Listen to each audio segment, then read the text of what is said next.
हमरा कौन है वो बच्चा नाम तो बात कर वो तो बात कर हमें अपना हॉर्लिक्स के लिए 5 किलो 30 पर करा अरे मीनू के छोटे छोटे बाल रे होरी लवाके मीनू के छोटे छोटे बाल रे होरी लवाके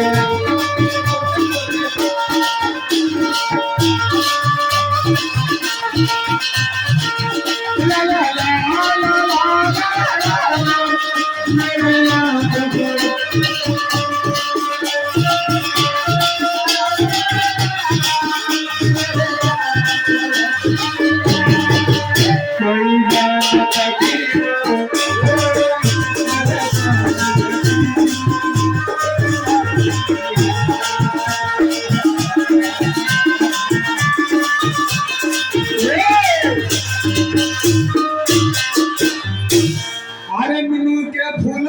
ला ला गाल रे होरी लवा ये दोनों के तुम्हारा गाल रे होरी लवा से अरे एकरा चिन्ह रे बुझा है कि कोई लागे है ए के लागे कोई लागे तो है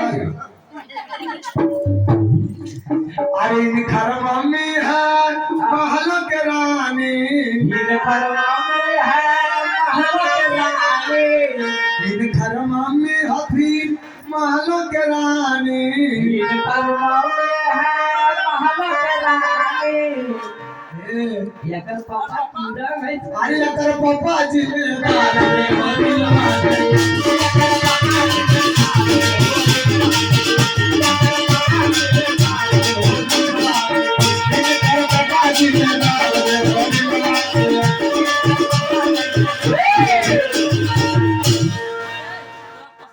सही बात काम कर अरे नुनु तोर मोची लग अरे अरे अरे अरे मौसी नाम दिखाई लागो कि ए हां बाबे बाते हमरा ताते गलजे आ तुलो ना नहीं आता को याते आते फसलिया बालिया रा बापाटे चिनो रा तब सीखी ना तो सारी लगाए मत अरे इन खरनानी हथी बड़ी सयानी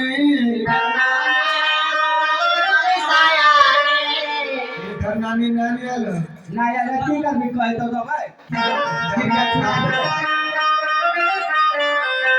जब के खर्चा हो जितने वहीं के लगू ना तब कर बेटियों दे सके हथिन हां ना पियो ना अरे इन खरनानी हथी बड़ी सयानी इन खरनानी हथे बड़ी सयानी अरे इन खरनाना पॉकेट मार रे होरी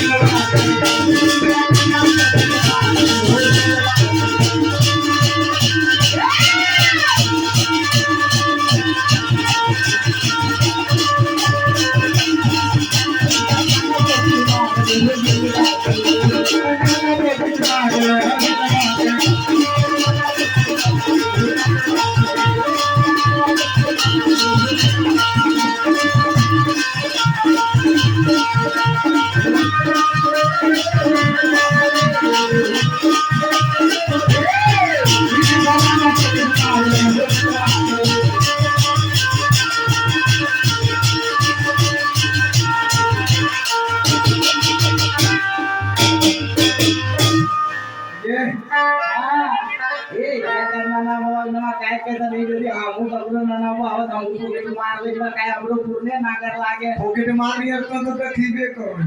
कोट की रे तके कोट पिनला कर में शर्ट पिनला कर में बगल में फुल पेंट है ये खर्चा है ये खर्चा वाला काय पिनला ऐसे चली भैया ए लाला ना बोल रे सारी रात बजासु माथे पा कंजरे के आवाज लागी गला हथवा में हाथ तारी पाँव में बेरी न हो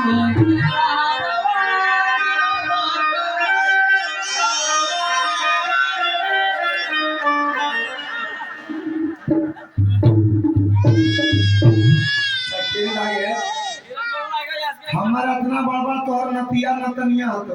और हमरा गोड़ लगे हमरा ठाकुर महाराज के गोड़ लागो ए दया रे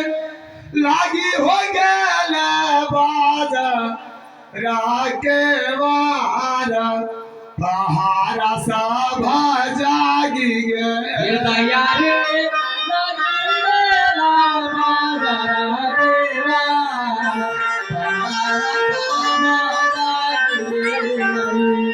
चलिए भैया हमारी चाची है लागे कोई बात नहीं बोला लागे चाहिए भतीजवा मैसूर बेटवा की कोई बात नहीं लेकिन अरे नंबरी 50 राखी रली हले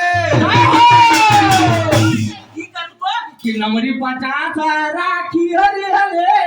अरे दिहले 10 के शिकार बाजार फीका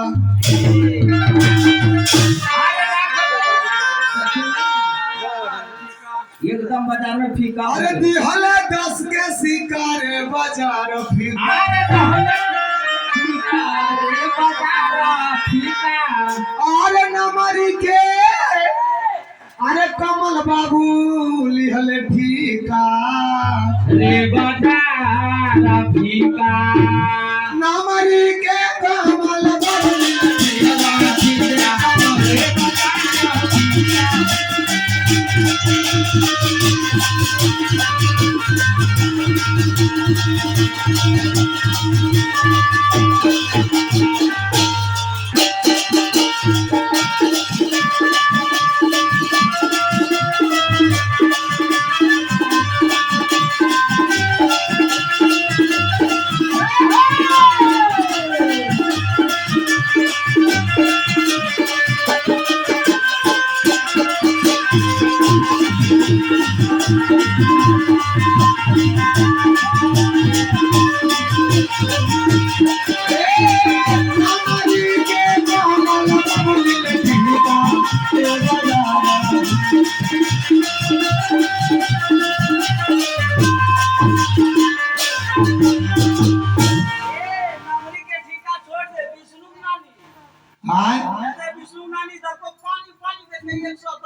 या हे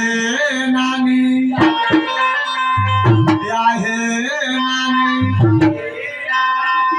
राखी देल बुढ़ावा के पानी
या हे नानी